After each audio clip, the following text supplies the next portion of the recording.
মাঝে মধ্যে একটু বালিশের সঙ্গে মাথা লাগাইয়া একটু চিন্তা করবেন আল্লাহর নিয়ামতের উপরে। এই মালিক বলে, বান্দা তুই একটু চিন্তা করে দেখ, আমি আল্লাহ তোর সম্মান আর মর্যাদা কত দিছি। বান্দারে, তোর সম্মানের চেয়ে বেশি কারণ না, আমি আল্লাহ ফেরেশতার এত সম্মান দেই নাই।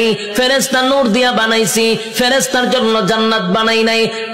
মানুষ, তোর জন্য জান্নাত বানাইছি, ফেরেশতার জন্য জান্নাত বানাই নাই। তোর সুন্দর করে বানাইছি, কোরআনে বলছি, ফেরেশতারে বানাইয়া কোরআনে বলি নাই।